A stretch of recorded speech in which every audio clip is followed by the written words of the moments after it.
Bonjour à tous et à toutes et bienvenue au musée du Quai Branly Jacques Chirac pour la seconde journée de ce colloque des 20 ans du musée, 20 ans de dialogue des cultures, du mot d'ordre à la pratique, point d'interrogation. Donc on a une journée très dense et très passionnante et avec beaucoup de propositions. Hier, je ne vais pas la résumer. On continue et il y a bien entendu des échos entre les différentes, on a réparti entre différentes tables rondes, mais comme c'est une bonne chose, il y a des échos entre les discussions des différentes tables rondes et il y a il y a une dimension cumulative qui émerge. Alors, ce que je redis, alors d'une part, je précise que les interventions vont être en français ou en anglais et que vous pouvez avoir des casques pour suivre la traduction simultanée qui est faite par les traductrices, les interprètes que je remercie, qui permettent effectivement, et n'hésitez pas à prendre un casque, même si vous ne l'utilisez pas, plutôt que de vous retrouver un peu bloqué tout d'un coup. Et l'autre chose aussi, c'est donc de dire qu'effectivement ce type de colloque, c'est vraiment un travail collectif. C'est le fruit de plusieurs mois de discussions avec les uns les autres, de suggestions, d'invités, de thématiques, de titres, de formulations, et tout un gros travail de mise en œuvre. Et je remercie beaucoup le département de la recherche et de l'enseignement que je dirige, les équipes du musée en général et en particulier Anna Gianotti-Laban et Asher Hansen pour leur travail. Voilà, donc on va commencer effectivement, on avait commencé à parler de la question des voies de la recherche hier autour de la question de quelle place pour l'histoire avec Serge Rosinski et Nick Thomas. Et on continue aujourd'hui autour de la question de le point d'interrogation esthétique au pluriel. Qui est la table ronde qui est devant vous. Alors je dois dire aussi que nous avons malheureusement quelques personnes qui ont dû annuler au dernier moment. C'est le cas de Zahia Rahmani de l'Institut national d'histoire de l'art qui devait évoquer la question des rapports entre histoire de l'art et mondialisation, le programme qu'elle avait mis en place à peu près au même moment que ce qui se passait au musée du Quai Branly. Donc il y avait ce dialogue qu'on ne pourra pas avoir lieu. Et d'autre part, le Elgas, le modérateur de la table ronde finale ce soir, qui devait rentrer hier d'Abidjan, a été bloqué. Et donc, en fait, c'est finalement moi qui vais animer cette table ronde. Ce ne sera pas pareil, mais en même temps, elle aura quand même lieu. Et donc, voilà. Donc, je vous remercie tous et toutes. On a encore une journée très, très chargée devant nous. Et je remercie l'ensemble des participants et des modérateurs. Et je laisse immédiatement la parole à Jessica de Largy-Illy, qui est au CNRS, au laboratoire d'ethnologie et sociologie comparative à Nanterre, pour présenter la table ronde. Merci Benoît. Bonjour à toutes et à tous. Je suis ravie de vous accueillir pour cette matinée qui fait suite, comme Benoît l'a dit, à la session d'hier sur les voies de la recherche, consacrée à la place de l'histoire au musée. Donc aujourd'hui, nous allons explorer une question qui est tout aussi essentielle pour la recherche qui est menée ici et qui donne son titre à notre session, esthétique au pluriel, point d'interrogation. Une question qui nous invite à interroger les enjeux soulevés par le dialogue ouvert entre l'anthropologie, l'histoire de l'art et les sciences humaines et sociales plus largement, avec des chercheurs jeunes et moins jeunes, venus de partout dans le monde pour contribuer à ce dialogue, et de plus en plus des artistes intellectuels et membres des communautés d'origine des collections. Donc avant de donner la parole à nos intervenantes, je tiens à remercier Benoît de l'Étoile pour son invitation à modérer cette table ronde. En tant qu'ancienne du musée, c'est toujours un plaisir de revenir ici pour découvrir les nouveaux projets de colloques, d'accrochage, de vitrines, d'acquisition, de rencontres et j'en passe, et de revoir les collègues des différents départements. J'en profite d'ailleurs pour rappeler évidemment que le musée n'est pas un bloc monolithique et qu'il se compose de nombreuses équipes et d'agents qui font réellement vivre ce lieu à travers leurs compétences, leur enthousiasme et leur dévouement au service public, à l'enseignement, à la recherche scientifique et à la médiation. Et donc je vous dis bon anniversaire à tous les agents du musée. Les thèmes de cette matinée résonnent particulièrement avec les travaux que je mène depuis 20 ans en Australie aborigène autour de l'une des collections les plus remarquables du musée. Je vais me permettre d'en dire quelques mots pour introduire la session. En 2003, alors que j'effectuais mon terrain de thèse dans une communauté Yolngu de Terre d'Arnhem en Australie, j'ai découvert l'existence de la collection rassemblée par Karel Kupka, artiste d'origine tchèque devenu ethnographe. Il avait travaillé au tournant des années 60 avec les pères et les oncles de mes interlocuteurs, constituant une collection exceptionnelle de peintures sur écorce pour le Musée des Arts africains et océaniens, le MAO. Méticuleusement documentée auprès des artistes, cette collection, aujourd'hui conservée ici au musée du Quai Branly, est devenue l'un des fils conducteurs de mes recherches collaboratives au long cours sur la création artistique Yolngu. En Terre d'Arnhem, l'esthétique relève en partie de la dimension rituelle des peintures, des techniques qui permettent par exemple de les faire briller et de manifester ainsi le pouvoir spirituel des êtres ancestraux figurés. Cette esthétique est associée à l'expression d'un savoir rituel lié à la terre qui se transmet jusqu'aujourd'hui selon des règles de parenté complexes. Donc depuis cette époque, je collabore avec les descendants des peintres pour étudier, documenter et valoriser ce patrimoine. Ce travail a d'abord été au cœur de mon projet postdoctoral lorsque j'ai été boursière au département de la recherche et de l'enseignement entre 2008 et 2009, donc sous la houlette de Anne-Christine Taylor, puis de l'exposition dont j'ai assuré le co-commissariat avec le département patrimoine et collection et le centre d'art de Milingimbi en 2021. Ce parcours qui m'a mené de Terre d'Arnhem aux réserves du musée m'a convaincu que les esthétiques au pluriel ne sont pas qu'un concept, mais un horizon de recherche fait de collaboration, de création et de savoir partagé. Aujourd'hui, cette collection est au centre d'un projet, Living Legacies, qui interroge les enjeux du partage et de la gouvernance des données autochtones dans les collaborations internationales entre communautés et musées. Avec Magali Mélandry, responsable de l'unité patrimoniale Océanie-Insulinde, nous travaillons avec les détenteurs de savoir et les nouvelles générations d'artistes Yolngu sur un projet de plateforme numérique visant au partage de la collection en respect des protocoles culturels toujours en vigueur dans les communautés. Donc c'est vous dire la richesse inépuisable d'une collection d'art, tant pour les chercheurs que pour les communautés concernées. Dès son ouverture en 2006, le musée a placé le dialogue des cultures au cœur de sa réflexion, comme en témoignait le colloque inaugural présidé par Bruno Latour. 10 ans plus tard, pour ces 10 ans, le colloque Un musée à imaginer s'inscrivait dans la lignée des grands rendez-vous scientifiques qui ont marqué son histoire, en interrogeant le rôle du musée du Quai Branly dans un paysage muséal en recomposition et traversé par des appels au décentrement, à la décolonisation et à une plus grande inclusivité. Notre table ronde de ce matin s'inscrit dans cette dynamique, celle d'un musée qui se veut un espace de recherche interdisciplinaire, dynamique et vivant. Un musée qui invente de nouveaux dispositifs pour faire dialoguer chercheurs, conservateurs, communautés intellectuelles et détenteurs de savoirs autochtones, notamment dans la recherche qui est soutenue et menée. C'est donc avec un immense plaisir que je passe maintenant la parole à Anne-Christine Taylor pour nous rappeler l'histoire de la recherche au musée et les perspectives qu'elle a ouvertes magistralement en tant que directrice du département de la recherche et de l'enseignement entre 2005 et 2014. Une dynamique innovante qui continue d'insuffler toute son audace et son originalité au DREU, le département de la recherche et de l'enseignement, faisant de ce département un lieu unique dans le paysage muséal et scientifique, français comme international. Et je vais lire la biographie d'Anne-Christine avant... C'est beaucoup trop long. Très rapidement, on a du temps, on a gagné du temps. Oui, mais enfin, quand même, non, mais je coupe la tartine. Donc je coupe. Ethnologue et directrice de recherche émérite au CNRS, grande spécialiste des cultures autochtones d'Amazonie, ses recherches ont porté sur les perceptions et l'expérience de l'histoire dans les sociétés indiennes, ainsi que sur les conceptions autochtones relatives au processus psychique et à l'expérience de soi. Je coupe. Direction du département de la recherche et de l'enseignement, ça je l'ai déjà dit.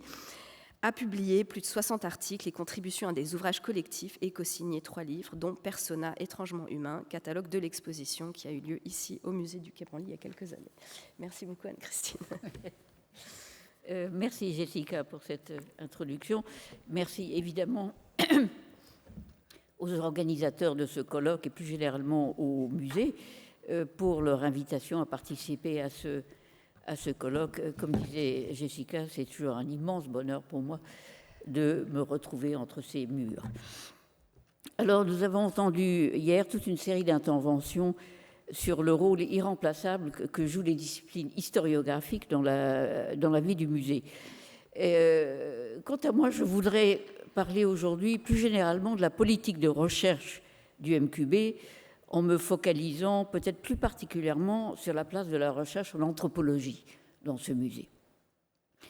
Bon, je rappellerai, pour revenir un peu aux origines, je rappellerai tout d'abord que clairement le transfert des collections d'artefacts extra-européens du musée de l'Homme et d'ailleurs, ou d'autres musées, au MQB, a marqué une double rupture. D'une part, une profonde reconceptualisation muséographique. Les concepteurs du MQB avaient pris acte, en effet, de la crise qui, depuis des décennies, affectait les musées d'ethnographie, une crise qui s'exprimait notamment par un désintérêt croissant du public, par une perte de légitimité du discours scientifique encadrant la présentation des collections, etc. Et ils avaient donc décidé que le nouveau musée ne devait plus viser à exhiber des cultures de manière encyclopédique, mais plutôt à illustrer et célébrer la diversité culturelle par la présentation sélective de pièces considérées comme œuvres d'art. Ce tournant vers l'art érige du coup en concept universel, impliquait par ailleurs un abandon au moins partiel du langage de contextualisation précédent de ces objets, jadis confiés à l'ethnologie, une rupture, comme on sait, parfois vécue à l'époque comme une mise en cause de la pertinence de l'anthropologie pour rendre intelligibles ces œuvres. Cela dit, le musée s'était d'emblée doté d'un département de la recherche, ce qui était, il faut le souligner quand même, une vraie originalité pour un musée d'art. Non qu'il n'y ait pas eu de recherche dans ce genre de musée, évidemment, il y en avait, et beaucoup. Mais cette recherche était conçue et menée essentiellement par des conservateurs du musée, lesquels étaient encore formés principalement à une histoire de l'art qui ne faisait pas encore beaucoup de place à l'anthropologie. Du coup, se posait avec beaucoup d'acuité la question du type de recherche à développer au sein du musée. Il fallait une recherche qui prenne en compte évidemment la nature de ces collections, qui soit capable de rapprocher les chercheurs universitaires et les conservateurs et de réparer le tissu un peu malmené des rapports entre le musée et le monde des chercheurs en sciences humaines et sociales. Et il fallait enfin que cette recherche acquiert visibilité et légitimité, voire nécessité, dans le paysage de la recherche nationale et internationale. Or, il se trouve que dans les années précédant l'ouverture du musée, une conjoncture intéressante se profilait dans les sciences humaines et sociales, liée à des changements de paradigme, ou peut-être pour parler plus simplement, des déplacements de focales, qui étaient évidents tant en histoire de l'art qu'en anthropologie. En effet, les deux disciplines commençaient à déplacer leur regard vers les pratiques et vers les formes de l'action, abandonnant, au moins partiellement, leur focalisation sur les représentations, sur le symbolique, si vous voulez, censées donner du sens aux œuvres et plus généralement aux objets. Du coup, elle renouait avec l'étude des objets et des techniques en tant que dispositif de médiation et ou en tant que forme d'action à distance sur autrui, investie d'intentionnalité spécifique. En bref, les dimensions pragmatiques et performatives des arts étaient désormais prises en compte. Par ailleurs, les deux disciplines s'intéressaient de plus en plus aux processus par lesquels des champs de pratique se constituait et s'institutionnalisait. Ainsi, l'action de la recherche se déportait, par exemple, de l'art comme domaine constitué, déjà là, vers les procès d'artification, autrement dit, vers les voies par lesquelles une pratique ou une production vient à être appréhendée et considérée comme une chose appelant un jugement esthétique, plus généralement un type particulier d'attitude émotionnelle et cognitive.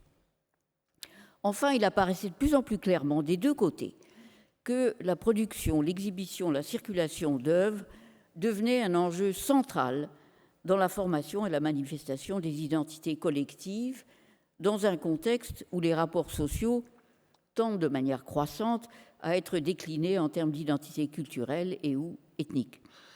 Les objets tangibles ou intangibles susceptibles d'être catégorisés comme art sont devenus de fait les emblèmes privilégiés d'une essence identitaire spécifique. Ils sont l'objet par excellence des opérations de patrimonialisation qui accompagnent les revendications identitaires contemporaines. Mais dans le même temps, les échanges, les emprunts, les glissements d'objets, de formes, de styles et de sens, bref, les métissages entre traditions différentes, occidentales et non occidentales, s'accéléraient et s'amplifiaient, de telle sorte que les distinctions classiques entre formes d'art traditionnelles, entre guillemets, et modernes, entre art populaire et art savant, entre art ethnique et art dit international, s'estompaient, se brouillaient et s'inversaient. Or, ces déplacements de focale qu'on observait en parallèle dans deux champs disciplinaires distincts dessinaient à l'évidence un espace de convergence possible dans lequel le musée pouvait s'engouffrer.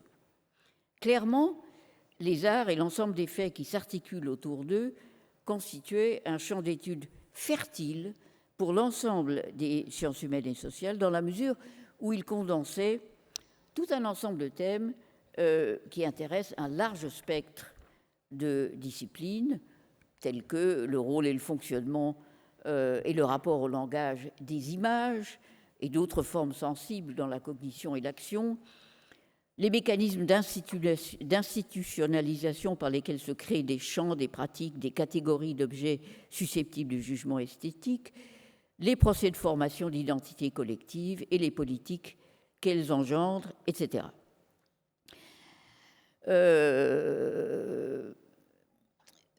Toutes ces questions commençaient à être activement explorées par différentes disciplines. Cependant, ces questions, ou plus exactement, cependant, il s'agissait d'un domaine de connaissances encore très fragmenté, insuffisamment développé dans nombre de pays européens, notamment en France, et où chaque pays et chaque tradition disciplinaire restait mal informée de ce que faisaient les autres. Du coup, à l'occasion de l'ouverture du musée du Quai Branly, il nous a semblé opportun de proposer, en partenariat avec le CNRS et un ensemble d'universités tant françaises qu'étrangères, la création d'un groupe de travail international consacré au développement et à la diffusion des études anthropologiques et historiques sur les arts. La vocation scientifique de ce réseau était, et reste d'ailleurs, de promouvoir la recherche fondamentale sur les pratiques et les productions soumises à des jugements qualitatifs de caractère esthétique. Le terme d'art sous lequel nous subsumons cette classe de choses est donc à prendre dans un sens extrêmement inclusif. Il désigne non seulement des productions matérielles ou faussement dites immatérielles, qualifiées d'artistiques, mais aussi, dans son sens ancien d'ars, des savoir-faire pour peu que ceux-ci fassent l'objet d'évaluations qualitatives. L'étude du domaine ainsi défini exige bien évidemment une approche multidisciplinaire. Aussi, le terme d'anthropologie utilisé pour caractériser le type de recherche proposée doit être pris lui aussi dans un sens très large. Le mot ne dénote pas un secteur disciplinaire en tant que tel, mais plutôt un type de focale capable d'embrasser dans une perspective comparative, un ensemble de dimensions ordinairement partagées entre plusieurs champs d'études, tels que, évidemment, l'histoire de l'art, l'histoire tout court, la sociologie, la linguistique, l'ethnomusicologie, etc., etc. Il allait de soi, et il va toujours de soi, que l'ensemble de ces domaines de compétences spécialisées devaient être convoqués dans le programme de recherche que nous voulions développer au musée. Une originalité de ce programme, je voudrais quand même le souligner au passage, me semble mériter d'être signalée. C'est qu'il a d'emblée inclus des juristes spécialistes du droit patrimonial. Il était en effet déjà patent, il y a 20 ans, que la question des régimes de possession des biens culturels, plus généralement la question de savoir à qui appartient la culture, allait prendre de l'ampleur. Par ailleurs, il se trouve que le droit a une formidable capacité d'invention, d'agencement institutionnalisable entre humains, objets et, disons-le, non-humains. Et cette capacité ne pouvait qu'intéresser un musée où tant d'objets impliquent des entités que nous appelons surnaturelles. Enfin, si l'orientation donnée à la recherche vers les cultures à tradition orale correspond évidemment à la nature des fonds gérés par le MQB, il est quand même indispensable de préciser que l'Europe n'est pas exclue pour autant du champ d'études que le musée a choisi d'investir. L'art, au sens occidental du terme, est bien évidemment susceptible d'une approche anthropologique appelée à compléter et à enrichir celle de ses spécialistes traditionnels, les historiens d'art. Et par ailleurs, et surtout, l'Europe doit nécessairement être présente, fût-ce de manière implicite, en tant que terme de comparaison, seul ou parmi d'autres. Et ceci pour apporter toujours un éclairage critique sur le pli nous, eux, nous les modernes versus eux les moins développés, disons, ceux qu'on appelait autrefois les primitifs, un pli dans lequel se coule encore trop souvent la pensée occidentale contemporaine. Et donc pour faire apparaître notre culture au même plan que celle que nous muséographions. Et c'est l'autre raison pour laquelle le terme d'anthropologie, discipline dans le propre, et de mettre en parallèle le point de vue de l'ethnologue et celui de ses sujets d'étude pour en tirer un outil de connaissance, s'imposait dans l'intitulé du champ de recherche privilégié par le musée. Enfin, ce programme se devait d'associer étroitement, par des mesures concrètes de collaboration et d'échange de pratiques professionnelles, conservateurs et chercheurs enseignants, deux corps de métier qui, en France, avaient tendance à s'ignorer au lieu de profiter de leur évidente complémentarité. Et plus largement, il devait se doter des moyens d'attirer au musée des chercheurs enseignants universitaires par une offre conséquente d'espaces d'enseignement, par exemple, pour délocaliser vers le musée certains de leurs cours, et par une offre sérieuse de bourses de recherche doctorale et postdoctorale. Et le fait est que ces bourses du musée, auxquelles se sont ajoutées un peu plus tard les nombreuses bourses proposées par la Fondation Martineau-Blais associée au musée, ont eu et continuent d'avoir un impact considérable sur le paysage de la recherche en France. Ce programme de recherche est-il toujours d'actualité ? Évidemment oui, et plus que jamais. Certes, le GDRI en tant que tel n'existe plus, mais le réseau qu'il a mis en place, lui, il existe toujours. De même que tout l'appareillage d'accompagnement et de soutien à la recherche qu'il a engendré. Quant aux thèmes explorés, notamment au département de la recherche du musée, la question de la patrimonialisation continue et doit continuer de nourrir des recherches sur ses formes, sur ses effets, plus généralement, sur les modes d'attachement et d'utilisation sociale et politique des œuvres et des pratiques de création. Quant à l'analyse comparative des esthétiques, autrement dit, les manières dont des cultures différentes associent des formes et des matières à des fins spécifiques, elle doit continuer à animer les recherches conduites au musée parce qu'elles sont un moyen privilégié pour susciter un questionnement réflexif sur nos propres conceptions de ce qu'est l'art et sur les habitudes de perception qu'elles génèrent. En bref, parce que ce type d'analyse comparative constitue un puissant outil de décentrement et donc de sortie de l'ethnocentrisme. Dernier point pour conclure, si j'ai encore 3 secondes. Les acquis et les avancées de ces recherches sont-elles suffisamment visibles au musée du Quai Branly? Je dirais que, et là j'exprime une opinion personnelle évidemment, je dirais que s'agissant des expositions temporaires, ma réponse serait largement positive.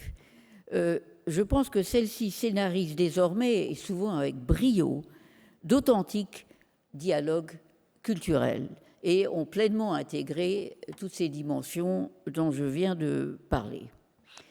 S'agissant du plateau des collections, c'est autrement dit de l'exposition permanente, ma réponse serait un peu plus mitigée.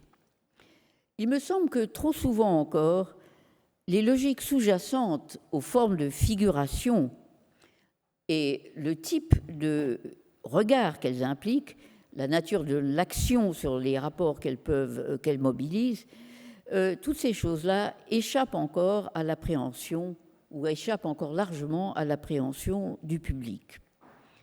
Quant aux controverses patrimoniales, elles n'apparaissent sur le plateau que sous forme d'absence, soit par suite d'une restitution, soit par embargo d'exposition. Or, ces disputes patrimoniales, les dialogues qui se nouent, car une scène de ménage, après tout, est bien une forme de dialogue, les dialogues qui se nouent autour de ces disputes devraient, me semble-t-il, être présentes sur le plateau parce qu'elles sont un enjeu de démocratie à l'échelle mondiale. Pour ne prendre qu'un exemple, je trouverais tout à fait intéressant et utile que la vie post-MQB des statues d'Abomey, par exemple, restituées au Bénin, soit rendue visible, que leur absence, autrement dit, donne vie à une nouvelle forme de présence au sein du musée. Je pense que les moyens muséographiques pour ce faire ne sont pas trop compliqués ni à imaginer ni à mettre en place.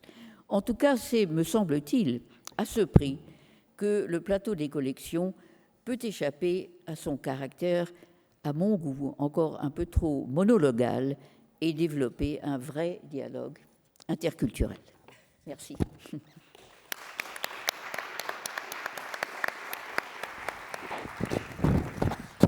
Merci Anne-Christine et merci pour les propositions très intéressantes. Je pense qu'on pourra peut-être en reparler. J'ai le grand plaisir d'accueillir aussi Anaïs Auger-Mathurin, qui est doctorante en histoire de l'art à l'Université de Montréal et à Nanterre, à l'Université Paris-Nanterre. Après un master à l'UHESS portant sur le marché de la copie d'art classique africain à Dakar et les conceptions locales en matière d'authenticité et de valeur, elle consacre désormais sa recherche à un corpus de performances et d'installations contemporaines relevant de la critique institutionnelle, visant le musée d'ethnographie et le traitement des collections d'objets africains dans la culture muséale et scientifique occidentale.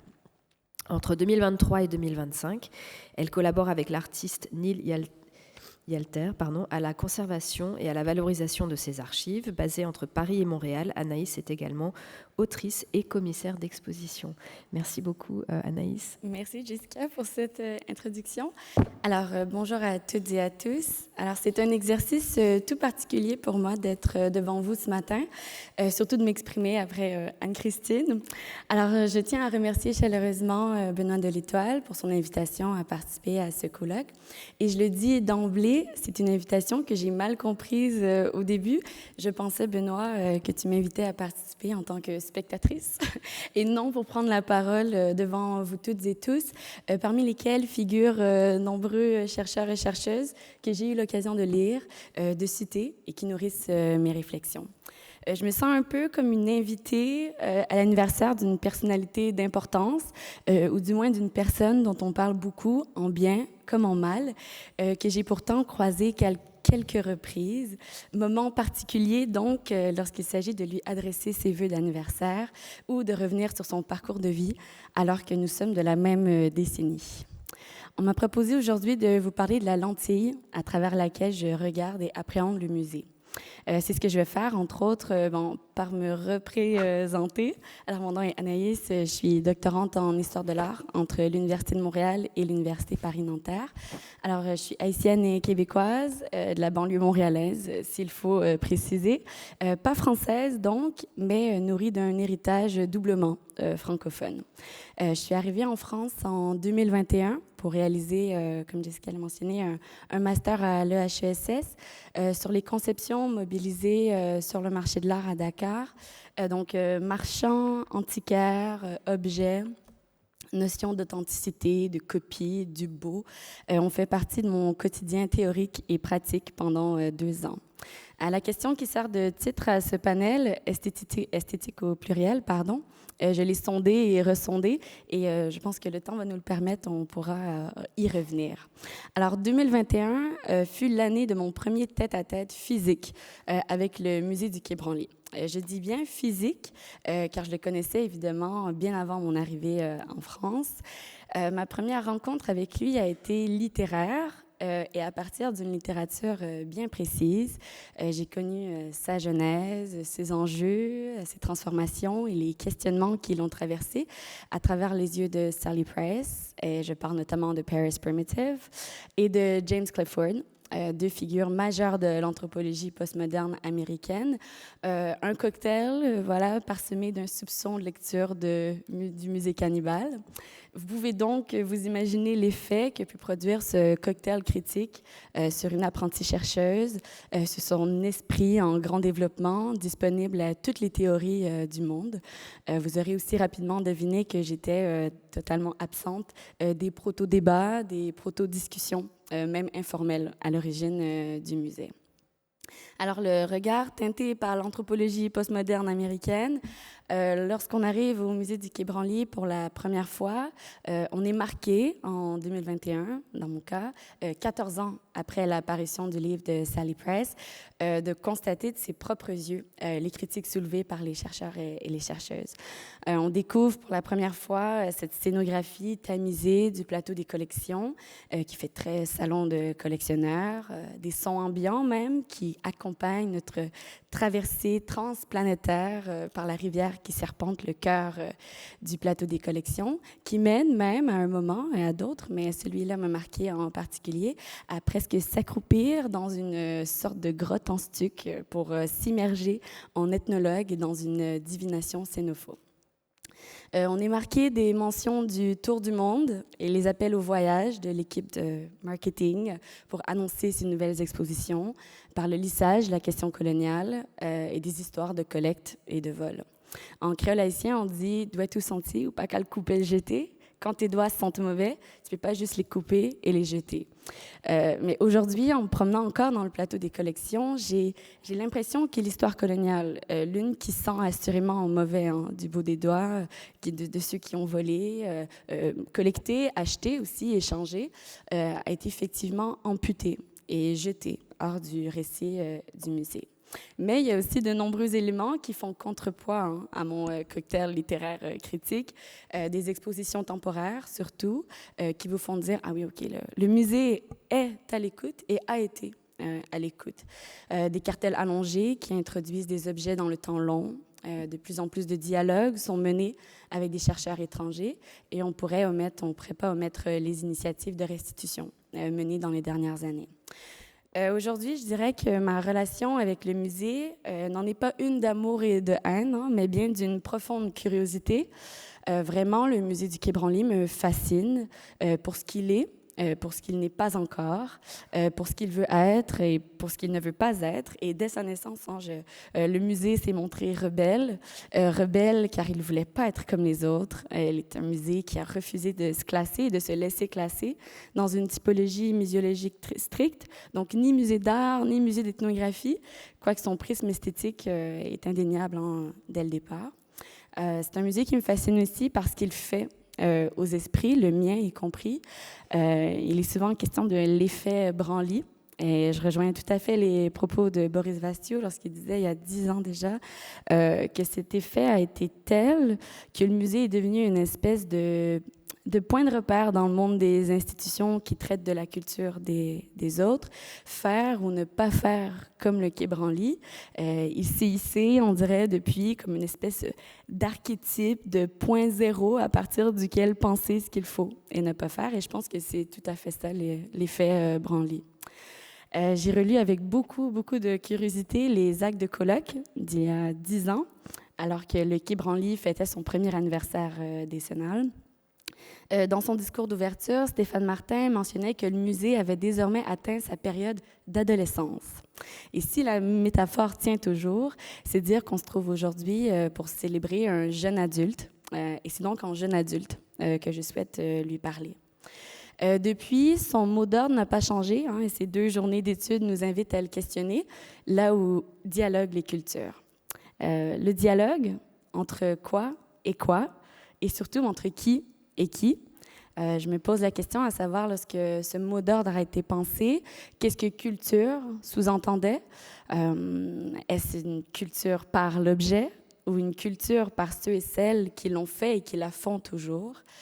Pour le dire autrement, le dialogue s'est-il pensé d'objet à objet, quoique des expositions comme Primitivism nous ont bien mis en garde des dérives possibles d'un tel type de dialogue. Est-ce que c'était un dialogue entre objet et personne ou entre personne à personne? Je me demande aussi à quel point peut-on vraiment parler de dialogue lorsque la personne ou la figure, l'entité qui initie et souhaite ce dialogue, une culture muséale, donc européenne, française, voire parisienne, se retire de l'équation. J'ai dit que la relation que j'entretenais avec le musée était l'une de curiosité. Moi, ça me fascine encore qu'une grande partie des anciennes puissances coloniales occidentales soient absentes des collections permanentes du musée. Et je sais ce que ça impliquerait dans le paysage cartographique muséal parisien de rebouger encore une fois les collections. Mais qu'est-ce que ça dit de ne pas y voir, par exemple, des patrimoines religieux français, allemands et espagnols? Quel sens prend cette absence en 2026? Comme si une anthropologie du proche, de la proximité, avait peut-être pas encore sa place sur le plateau des collections. Quel sentiment fait qu'on ne se regarde pas encore nous-mêmes? L'indifférence, de la honte, des malaises, ou peut-être une crainte de saisir à quel point une représentation métonymique, donc par l'objet, demeure lacunaire. Du fait de son absence matérielle et théorique dans le discours des musées, on frôle le risque de voir la culture occidentale, européenne, s'est hissée en surplombante, en chef d'orchestre, en culture qui coordonne, mais qui se place, du moins pas au Quai Branly, encore dans le plateau des collections, dans la position du sujet regardé, questionné. L'un des premiers antonymes, quand on tape le terme dialogue sur Internet, un des premiers antonymes qui surgit, c'est celui du silence.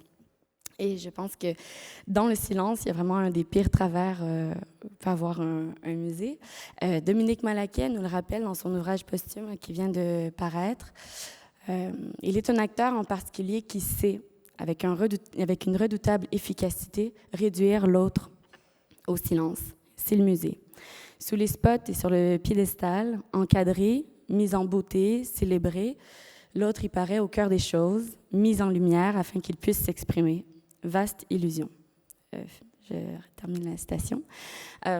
Pour moi, évitons que le Quai Branly soit un musée des illusions. C'est d'ailleurs le titre que prend l'ouvrage de Sally Price en français. Des illusions de dialogue, de critique, de changement, de partage d'autorité. Une autre question m'apparaît aussi essentielle dans cette question du dialogue, et je me demande même si elle ne devrait pas être posée en amont et c'est celle de la traduction. Et je me suis fait une camarade hier dans la salle, je ne sais pas si elle est là, mais Maggie, si tu es là, je te salue. On s'est d'abord connecté comme ça pour des raisons capillaires, avant de tout de suite s'engager sur la question de la traduction. Et elle-même, elle portait un casque d'écoute. Et on s'est demandé, mais comment dialoguer si on ne comprend pas l'autre? Et pas en termes de ses idées, mais vraiment des mots même qu'il emploie pour dire ses idées. À titre personnel, je parle le même français que les Français de France, mais il m'est arrivé nombre de fois où j'ai dû expliquer la définition d'un tel terme ou d'une telle expression en français dit québécois. Donc, imaginez si au sein d'une même langue, des traductions sont possibles, combien elles sont importantes entre des langues différentes. Et je ne poursuivrai pas davantage sur la question de traduction, car elle est dense et qu'en 24 heures et mes quelques heures de sommeil, j'ai pas eu le temps de m'y plonger davantage, mais je pense qu'elle mérite d'être posée. Alors, pour continuer sur la question du dialogue, il y en a un type de dialogue qui m'occupe l'esprit tout particulièrement depuis plusieurs années, et pour encore plusieurs années parce que j'en ai fait le cœur de ma thèse. C'est le dialogue, ou devrais-je parler de contre-dialogue, que nourrissent une poignée d'artistes avec les musées des autres, et notamment avec les collections d'objets d'art d'Afrique dans nos musées. Toutes les discussions qu'on a depuis hier, celles qui intéressent historiens de l'art, muséologues, conservateurs, dans le formel comme dans l'informel, sont aussi menées avec brio par des artistes. Et en plus de publier, de participer à des journées d'études, comme celle d'aujourd'hui, ils et elles réalisent des installations et des performances qui viennent interroger les dispositifs du musée, ses discours, ses pratiques. Parmi tous les artistes dont je voulais vous parler et dont je pourrais vous parler aujourd'hui, j'aimerais évoquer le travail d'Hervé Youmbi, qui, il y a à peine 2 jours, présentait ses travaux au salon Jacques Kershach. Il y a une œuvre bien particulière et je vous invite à la découvrir, Visage de masque, c'est une œuvre qui me hante parce qu'elle sonde directement une multitude de fers qui impliquent les arts d'Afrique. Le fer musée, le fer collection, le fer anthropologie, le fer histoire de l'art. C'est une œuvre absolument géniale et vraiment dans le sens qu'il y a du génie, qui donne à voir tous les processus d'artification, de muséification qui traversent les collections africaines. Avec son œuvre, Hervé Youmbi, vraiment la mise en catégorie, la terminologie aussi employée pour nommer ces objets. Bref, tous les processus, on pourrait dire, épistémologiques qui impliquent la prise de possession par l'esprit des objets africains sont complètement bouleversés. Les chemins sont inversés. Et puis, je pense que c'est vraiment par cette renverse que Hervé Youmbi donne à voir ce qui reste normalement dans le convenu, dans les pratiques silencieuses, répétées dans le moteur de la tradition et de la norme. Je finirai sur ce sujet en disant que les musées, le Quai Branly compris, auraient tout à gagner, me semble, à venir cogner à la porte des artistes actuels. Mais attention, je fais attention quand je dis ça, parce que c'est pas nécessairement pour inviter des artistes pour cocher une case d'inclusivité ou de décolonisation d'apparence. Et ceux et celles qui étaient là hier savent que la question a été soulevée à plusieurs reprises. On avait Kader Atia qui était là et puis une autre artiste dans la salle. Mais pour cogner à la porte des artistes, pour engager des conversations fécondes, sérieuses, et renforcer la légitimité de considérer les artistes et leurs œuvres comme des véritables outils valides et des catalyseurs de la recherche scientifique. Finalement, c'est de les avoir autour de la table avec nous et de penser, et pas seulement d'avoir leurs objets et leurs œuvres, mais penser avec eux. En 2016, Boris Vastiot disait qu'il tenait à évoquer de fortes et profondes réserves quant à la pertinence de son propos sur ce musée. Je comprends ses paroles et je les partage. Parce aussi, il est question d'un anniversaire. Je terminerai avec un souhait pour le musée. Ce que je souhaite à ce jeune adulte qu'est le musée du Quai Branly, c'est une chose, qu'il embrasse la prise de risque. Pas seulement dans ses expositions temporaires, le ponctuel donc, mais je lui souhaite une prise de risque surtout dans sa collection, que le jargon institutionnel, muséologique, historien de l'art qualifie de permanente. S'il y a bien une chose pour laquelle pourfendeurs comme défenseurs du musée peuvent s'entendre, c'est l'étendue et la richesse de cette collection, qui en est presque vertigineuse. Et j'ai envie de voir un musée qui embrasse toutes les potentialités de ce qu'il conserve, qui joue avec les contours de ses possibles et qui en propose des lectures décalées, s'il le faut. 20 ans, c'est un âge d'art pour prendre des risques, surtout de se rappeler qu'on a encore le temps d'explorer et d'expérimenter. Merci.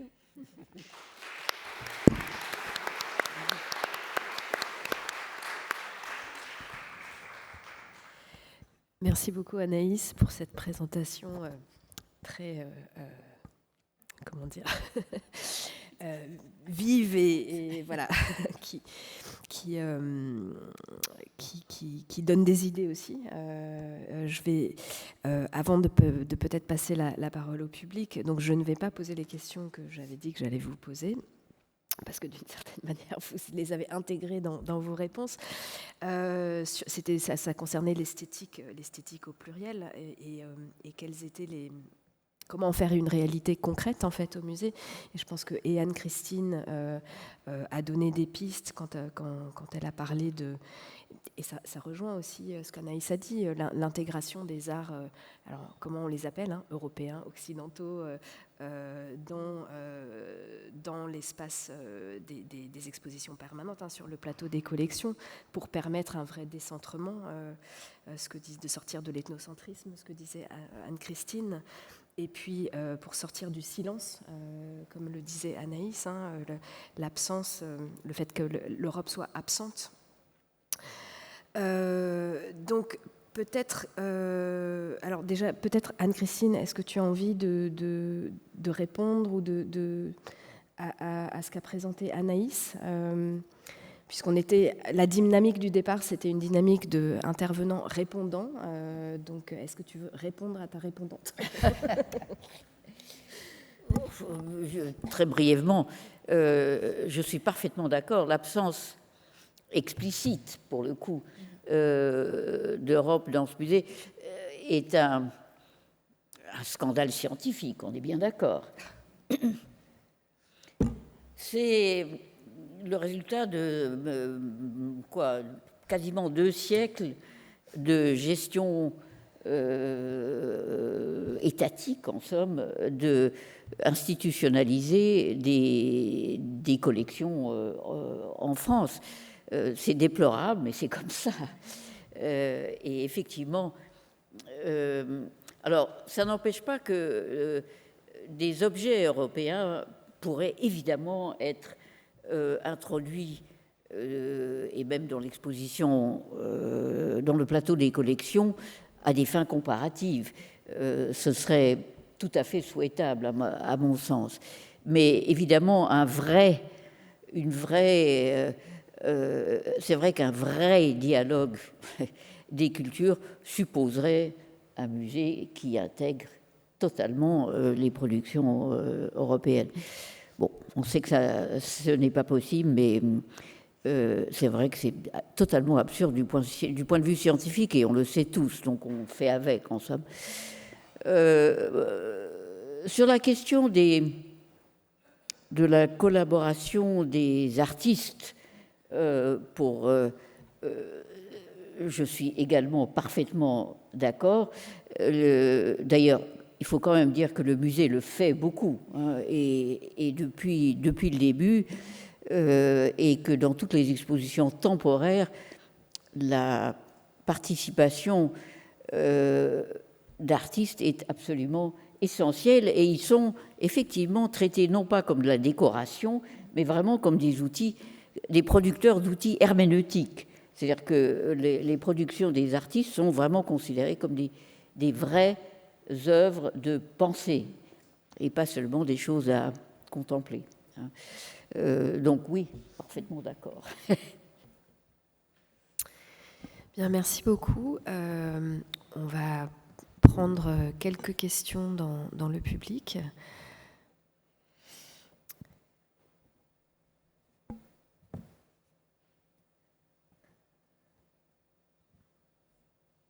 C'est ça. Ah, il y a un micro qui arrive. Et je vais profiter de manière totalement insidieuse du fait que ce soit Léandro qui pose une question, pour poser une question aussi au département de la recherche d'aujourd'hui sur les savoirs autochtones et l'intégration ou pas des savoirs autochtones dans la recherche scientifique qui est menée au DREU. Merci pour la question, Jessica. Je laisserai Benoît, en tant que directeur du département, répondre à cette question parce que tu connais ma réponse. Mais j'aimerais poser une question à la table ronde sur le mot esthétique qui figure justement dans le nom de votre table ronde. À l'époque de la préfiguration du musée, il y a eu cette publication de Tim Ingold, The Key Debates in Anthropology. Et à ce moment-là, il y a eu un clash entre les anthropologues spécialistes d'Océanie et les anthropologues spécialistes d'Amazonie autour de la notion d'esthétique. Est-ce que l'anthropologie peut faire recours à cette notion assez controversée? Et j'aimerais profiter de l'occasion, nous avons une spécialiste d'Australie avec nous, une spécialiste d'Amazonie avec nous et aussi une historienne de l'art. Donc j'aimerais bien vous demander à toutes les trois, qu'en est-il aujourd'hui de cette notion d'esthétique? Est-ce que vous pensez que ça fait encore du sens ou cette notion qu'on devrait plutôt abandonner? Tu veux commencer? Vas-y. Écoute, est-ce que ça a un sens encore de parler d'esthétique? Tout dépend de ce qu'on met dans le terme. Évidemment, comme toujours, quand on utilise des catégories issues de notre propre tradition de pensée, en particulier celle d'esthétique qui vient d'une tradition philosophique très massive en somme et chargée, la première chose le premier instinct de l'anthropologue face à ça, c'est précisément d'essayer de commencer à éroder toute cette charge que notre propre pensée met dans cette catégorie ou dans ce concept d'esthétique. À condition de faire ça, au fond, c'est quoi l'esthétique? C'est l'ensemble des critères selon lesquels on détermine que quelque chose est beau ou pas, n'est-ce pas? Si on le libère, en somme, de tous les présupposés sur ce qu'est le beau pour nous, etc., au fond, je ne vois pas pourquoi on ne pourrait pas continuer à l'utiliser. C'est toujours très compliqué, parce que les anthropologues ont tendance à utiliser des termes issus du sens commun occidental, comme société, comme esthétique, comme tout ce que vous voudrez, comme personne, etc., toujours avec des guillemets implicites. La confusion vient souvent du fait que le public, pas toujours informé de nos usages, ne voit pas les guillemets. Ça, c'est évidemment le danger d'utiliser ce terme par exemple, d'esthétique. Si on le définit de façon beaucoup plus rigoureuse, comme simplement la comparaison des modalités de jugement de type qualitatif qui sont portées soit sur des objets, soit sur des procès même de création, des techniques. Au fond, l'utilisation du mot esthétique ne me gêne pas trop. Mais je ne veux pas m'éterniser sur cette question. Agnès Oui, bon, je serai brève. Oui, même pour moi, l'esthétique, c'est presque une discipline en soi. Et moi, j'ai fait de l'histoire de l'art et bon, ça vient émerger l'histoire de l'art, mais l'esthétique, je pense que c'est quelque chose en soi. Je pense que c'est tout à fait pertinent de continuer à sonder esthétique avec un S au pluriel. Dans mon cas, quand j'ai fait cette recherche sur les esthétiques de la copie à Dakar, parce que je me suis intéressée à ces jugement et comment la valeur qualitative elle est créée. J'ai été face à une multitude de manières de voir, de penser la copie, des réalités du terrain, entre guillemets. Et je mets le terrain entre guillemets parce que bon, j'ai fait ma formation en histoire de l'art, je suis arrivée à l'EHESS et c'était un parcours très transdisciplinaire. Donc, je suis tombée dans l'anthropologie de l'art. Donc, j'ai appris aussi toutes les techniques de faire terrain. Donc, voilà.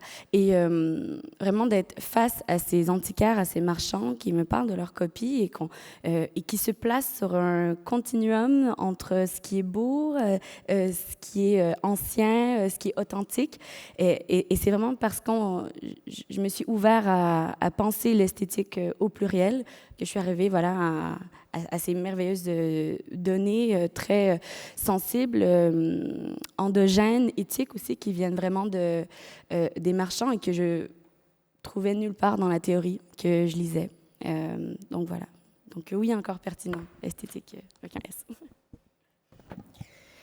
Très rapidement, moi, c'est un terme que j'utilise pas beaucoup, que les gens n'utilisent pas sur le terrain, mais il y a toute une série d'autres termes qui vont se croiser avec esthétique. Donc, il va y avoir des choses ça va être bien fait, ça va être juste, ça va avoir de la valeur. Et donc, il y a ces qualités qui sont reconnues effectivement à la peinture, à une peinture qui est bien réussie, selon des critères locaux. J'ai mentionné très rapidement la qualité de la brillance tout à l'heure. Donc ça, c'est une des qualités que les bons peintres arrivent à faire sortir d'une œuvre. C'est la finesse du trait qui va faire vibrer en fait les motifs. Et donc ça, c'est une qualité esthétique qui est reconnue et qui est attribuée aux meilleurs peintres, qui sont les peintres qui peignent dans le cadre rituel, qui sont les mêmes qui peignent pour le marché de l'art aujourd'hui. Donc c'est des choses qui vont d'un monde à l'autre. Et donc voilà, donc même si le terme d'esthétique en lui-même n'est pas utilisé, il y a des qualités qui sont reconnues aux œuvres, à la fois dans un cadre cérémoniel. Il faut que ce soit fait d'une certaine façon, mais certaines personnes ont un talent plus grand pour le faire, et dans le milieu de l'art contemporain, où ça va être d'autres types de qualités qui vont être mises en œuvre. Alors, puisque j'ai été interpellé, quelques réactions d'abord effectivement sur le terme esthétique, puisque un des axes de recherche prioritaires de la recherche du musée actuellement, ça s'appelle diversité des esthétiques et des formes de créativité.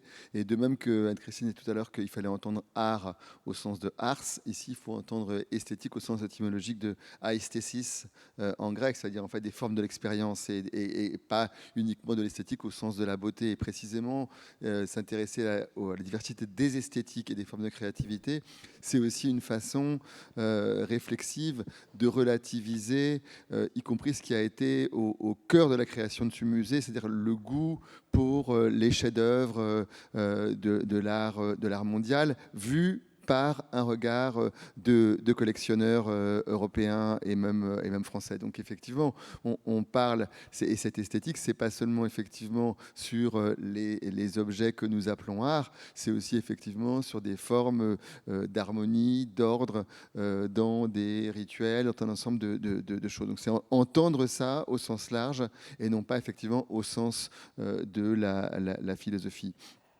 Sur la question des guillemets, puisque je signale effectivement que dans le titre du colloque, on a eu 20 ans de dialogue des cultures entre guillemets, pour effectivement dire que c'était voilà, une différence entre le mot d'ordre, mais là effectivement pour souligner que c'est aussi un objet de réflexion et de mise en question, renforcé par le point d'interrogation. Effectivement, est-ce que tout le monde le voit? C'est une autre question.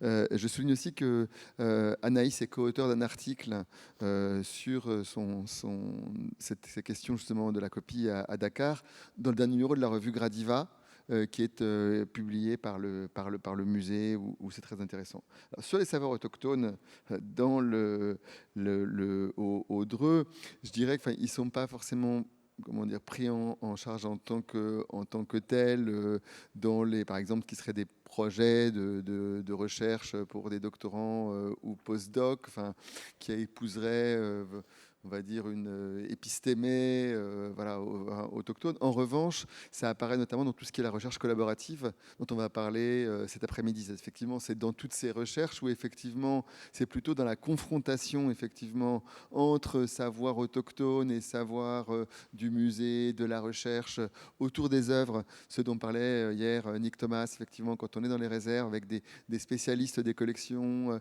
et des représentants des communautés, enfin, comme on a eu l'occasion de le faire avec toi, Jessica aussi, c'est là où effectivement, ces moments, en fait, c'est moins une question. Enfin, ça pose des questions théoriques, mais c'est aussi justement dans le dialogue pratique, en fait, autour des œuvres, des objets, des discussions, que ce dialogue, cet échange qui peut aussi être une confrontation. Parfois, je pense dans le cas effectivement de termes donc, qui évoquaient qui ne peuvent plus être utilisés à un moment donné parce que les partenaires autochtones ne souhaitent pas que tel terme qui était utilisé à une certaine époque le soit encore aujourd'hui pour des raisons différentes. C'est là où ces questions vont se poser. Effectivement, du coup, c'est aussi la nécessité de prendre en compte ces interrogations dans la construction des savoirs qu'on fait ici au musée et ailleurs.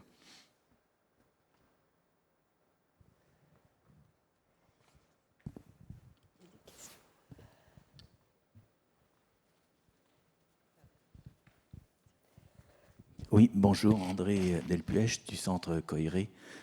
Puisqu'on est dans les anniversaires, j'ai eu la chance de passer par le Quai Branly et de suivre le chemin inverse des collections, c'est-à-dire ensuite d'aller au musée de l'Homme. Je voudrais faire, c'est pas 2 questions, mais c'est 2 remarques que je voudrais faire. Je voudrais d'abord réagir sur ce que tu disais, Anne-Christine, à propos de l'absence de l'Europe et ce qui a été évoqué de l'absence de l'Europe ici. D'ailleurs, rappelez-vous, au moment du musée, de l'ouverture du musée, on parlait du musée des autres. Moi, j'ai tendance à dire que les autres, c'est les barbares versus les civilisés. Mais il faut se rappeler que, si on fait un peu d'historiographie, il y avait une première sécession en 1937, quand le musée de l'Homme est créé. On crée le musée des arts et traditions populaires. La France est exclue du musée de l'Homme, entre guillemets, alors qu'elle y était présente au musée d'ethnographie du Trocadéro. Et sur ces questions de frontières, toujours pour refaire un peu d'histoire, en 1929, Jean-Henri Rivière, dans un article sur le musée d'ethnographie du Trocadéro, disait « Il y a des situations acquises dont il faut bien s'accommoder », à propos justement de cette répartition des musées qui, bon an, mal an, et malgré les évolutions, reste la même, hein, entre le Louvre, Guimet, le musée de l'Homme, etc. etc. Et d'ailleurs, j'ai eu naguère l'occasion d'écrire un article qui s'intitule « Il y a des situations acquises dont il faut bien s'accommoder ». Ça, c'est la première chose que je voulais faire, mais dans ce débat sur l'esthétique, et dans ce regard en arrière, justement, sur ces 20 ans, moi, je vous propose aussi d'aller 60 ans en arrière. Quand on évoque le musée de l'Homme, on oublie fondamentalement à chaque fois une période fondamentale du musée de l'Homme, c'est les années 60. Dans les années 60, il y a eu un certain nombre d'expositions au musée de l'Homme, notamment l'exposition chef-d'œuvre du musée de l'Homme de 65, l'exposition de 67, Art primitif dans les ateliers d'artistes.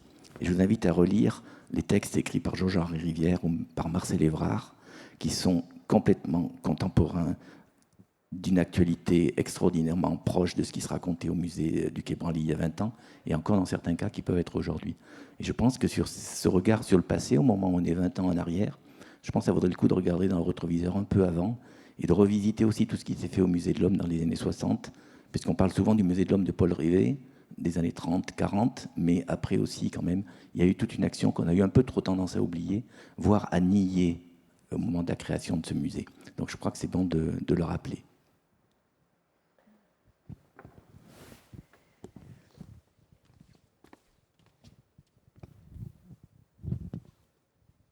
Merci. Moi, j'ai seulement une question qui se rapporte à l'idée de l'absence de l'Europe.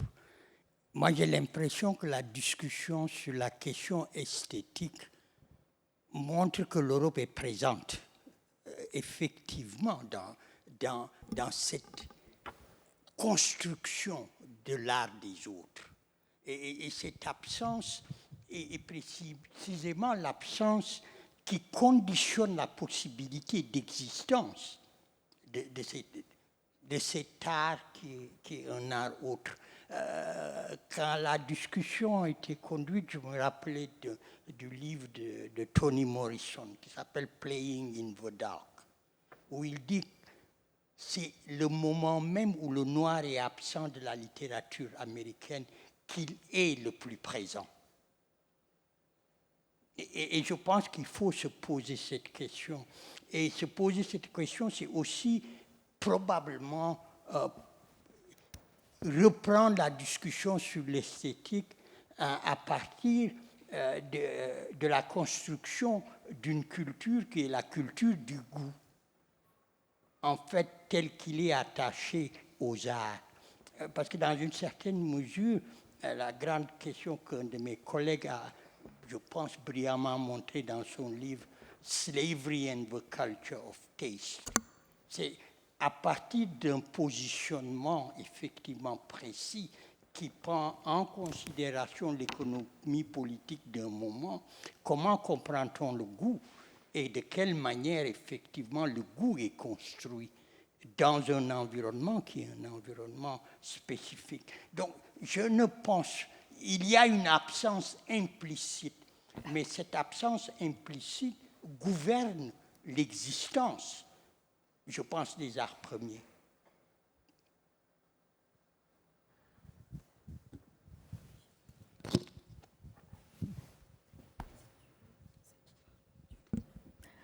OK, oui, je peux me lancer. Je pense que je vais être brève, oui, c'est ça, en fait. Oui, une absence implicite, et je suis tout à fait d'accord que l'absence de cette culture européenne, occidentale, par l'objet, elle en dit beaucoup sur sa présence, parce que finalement, ce sont ses catégories, c'est son esthétique, c'est sa manière de voir art et tout. Mais je pense que j'ai été formée en histoire de l'art et on a cette obsession pour l'objet. Hein, on a besoin des choses tangibles à voir, à regarder. Et je crois quand même que l'absence matérielle, tangible de cette culture en dit peut-être autant. Ouais, je pense que je vais m'arrêter. Là, mais je comprends tout à fait votre point de vue. Mais je pense aussi aux visiteurs peut-être qui arrivent et voilà, je ne sais pas s'ils se posent cette question. J'aimerais vraiment revenir pour la première fois, sans lecture de Sally Price, sans rien, dans le musée et vraiment de voir ce que ça fait. Et est-ce qu'on se pose la question en tant que visiteur? Je ne vois pas là. En tout cas, voilà. Je suis tout à fait d'accord avec ça. Et la question, je pense qu'il y a des configurations culturelles qui sont résistantes à l'entrée au musée. Je pense tout simplement un peu à l'Amazonie en particulier, qui effectivement a la seule vraie présence de l'Amazonie dans la plupart des musées européens, c'est les plumes, évidemment. C'est la plumasserie. Pour le reste est absent parce que, d'une certaine façon, ce sont des cultures qui sont délibérément aniconiques et qui ne produisent que peu du type de production prisé par le marché de l'art, en fait, tout simplement. Du coup, et évidemment, les Amazoniens ne sont pas les seuls à avoir des cultures du regard qui soient très difficiles à intégrer au musée et à à ce qu'est un musée, en fait. Du coup, c'est vrai que les musées sont des institutions archétypalement occidentales. Et d'une certaine façon, je pense qu'on n'arrivera jamais à les décoloniser complètement. Tout simplement parce qu'il y a une dimension de présupposé qui est inscrite même dans la matière, dans l'existence même de ce type d'institution. Est-ce que c'est une raison suffisante pour les bazarder? À mon sens, non. Mais c'est vrai qu'elles doivent justifier, plus qu'elles ne le font, leur existence, se battre pour leur existence, et donc du coup être beaucoup plus explicite sur, et du coup faire tout ce travail réflexif sur elles-mêmes, sur, voilà, qu'est-ce qu'on montre, pourquoi est-ce qu'on montre, qu'est-ce qui nous pousse à montrer, etc. etc. Mais on va passer la balle de cette discussion aux prochaines tables rondes qui, je pense, auront des choses à dire puisqu'il va s'agir de la recherche à l'exposition, les collaborations, les restitutions, etc. Donc je pense que ça va être un sujet important de l'après-midi. Merci beaucoup à toutes les deux pour vos interventions. C'était un vrai plaisir.